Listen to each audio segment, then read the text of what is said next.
And wow, major snub today from the US media. It just gets worse for Meghan Markle in Hollywood by the day.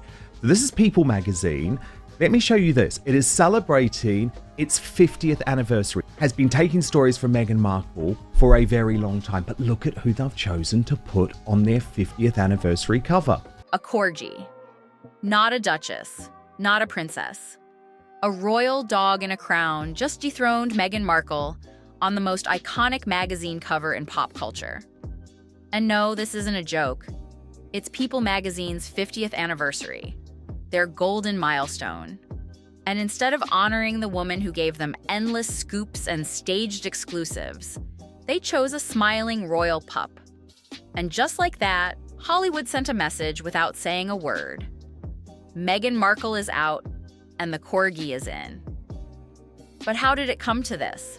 How did Meghan go from media royalty to watching a dog wear her crown? Let's rewind and break down the slow, spectacular crash of the Meghan Markle media machine. It should have been a no-brainer. People magazine, the glossy Bible of celebrity culture, turns 50. A landmark issue, a collector's edition, the moment to honor icons who shaped pop culture. Meghan's friend, Oprah Winfrey. Lots of celebrities like Jennifer Aniston, The Rock. This is just the sort of bunch of people that Meghan Markle would absolutely want to be a part of. Surely. Oh no, they've gone for a Corgi instead with a crown. Meghan Markle has been rejected by People magazine, Kinsey Schofield, for a Corgi. You'd expect Oprah, Beyonce, Dwayne Johnson, and of course, Meghan Markle, the woman people had practically turned into a modern-day Diana. They'd published her stories, defended her character, and celebrated her royal rebellion. She fed them palace drama, soft focus photo shoots, and exclusives that exploded online. This was her playground. And yet, when the cover dropped, there she was. Not Meghan, but a Corgi. A literal dog, wearing a crown, smiling smugly from the page like it had just snatched her Hollywood dream and buried it in the backyard. No cameo, no quote, not even a footnote. And if that feels deliberate, it's because it was. Not long ago, Meghan Markle couldn't sneeze without getting a 4-page spread in People.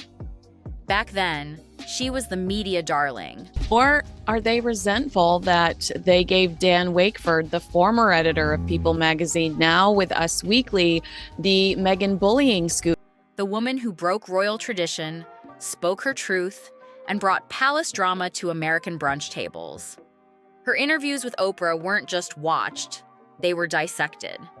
Her fashion choices sparked copycat trends overnight. But that was then. Fast forward to now, and People magazine, her biggest media ally, won't even return her calls. No articles, no photo shoots, just silence. The kind of silence that screams louder than any headline. Because this wasn't just a rejection. This was an erasure. A public, glitter-dusted, passive-aggressive, "We're done here." And in Hollywood, silence is fatal. You don't burn your biggest ally and expect no smoke. Insiders say the downfall began with a single word: betrayal. Because Harry and Meghan had been so generous with People magazine, giving them access to their fake royal tours, giving them access to private information like Meghan is disappointed that Harry keeps pursuing. When Meghan had her biggest royal bombshell, allegations of bullying inside the palace, she didn't give it to People. She gave it to US Weekly. To most of us, that sounds like tabloid musical chairs. But in the entertainment world, that's treason.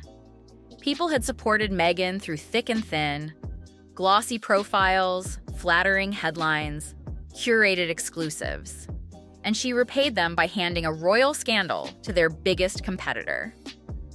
Trust shattered, relationships soured, and Hollywood, which thrives on loyalty, took note. Because once you burn the hand that feeds your narrative, there's no going back, especially when your next few acts bomb harder than expected. This is where the glitter really starts to peel. First, there was Archetypes, Meghan's Spotify podcast that promised to redefine womanhood, but got canceled after one season. Then came the $20 million fallout. Spotify dropped the deal. An executive even called Meghan and Harry effing grifters. Harsh? Sure. But that quote went viral and left a permanent bruise on their credibility. These legal issues, and she wants to just look forward to the future. They have given People magazine so much incredible access. Next, Netflix. Their docuseries made waves at first, but the buzz faded. The couple's next project stalled. Rumors swirled about restructuring, which is Hollywood speak for "don't call us. We'll call you." Meanwhile, Meghan's big comeback moment, an event appearance in a bold, red, Deal or No Deal-esque dress, flopped. No headlines, no fashion praise, just polite yawns. She reached out to A-listers, Reese Witherspoon, Oprah, Taylor Swift, and got nothing but, "Sorry, I'm busy." Even Oprah, her royal confessional partner, is keeping her distance. Suddenly, Brand Sussex wasn't powerful. It was radioactive. In Tinseltown, you're only as good as your last headline. And Meghan's headlines haven't been doing her any favors. Once the narrative queen, her story now feels repetitive. The same complaints, the same feuds, the same spotlight grab dressed up as vulnerability. The media used to hang on her every word. Now, they scroll past. Even former allies are walking away. Publicists whisper she's too much baggage. Producers say her presence invites drama, and not the good kind.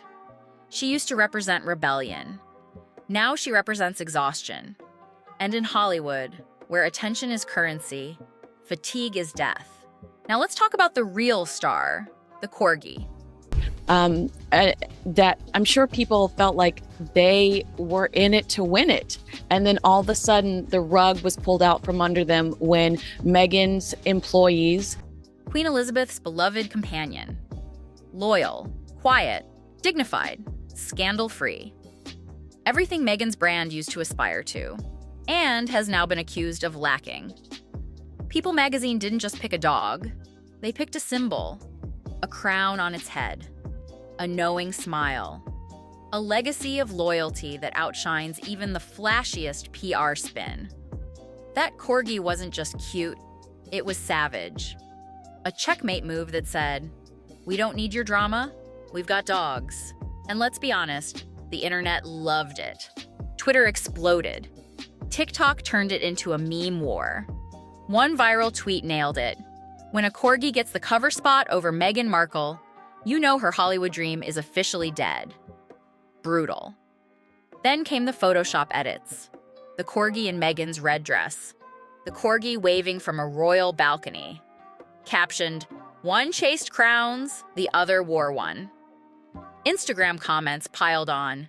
Even the Queen's dog gets more respect. The Corgi has more class and loyalty than Meghan ever did. Manifesting like Meghan, but all I got was a Corgi. It was petty. It was perfect. And it was the internet declaring, en masse, we've moved on. Here's the thing. I believe it was 7 employees, 5 on the record, 2 off the record, spoke to Dan Wakeford and Us Weekly. I believe the connection there is Abigail Spencer. Meghan Markle doesn't disappear quietly. She's strategic. She's media savvy. And she knows how to spin humiliation into a headline. Or at least she used to. But this time, the game is different. Hollywood's no longer buying what she's selling. The sympathy well is dry. And the audience, tired. If she attempts another reinvention, it better be flawless. Because the PR runway is almost gone. Meanwhile, the Corgi? Still grinning. Still trending. Still wearing the crown. This wasn't just a cover snub. It was a coronation. The Corgi in a crown didn't just end Meghan's Hollywood chapter, it mocked it. It reminded us that sometimes loyalty outlasts legacy. That dignity still matters. And that in the end, drama may grab the spotlight, But it never holds it. The monarchy didn't strike back. The Corgi did. And in the savage kingdom of media, that dog just wrote the final chapter of Meghan Markle's Hollywood fairy tale, with a wag and a wink.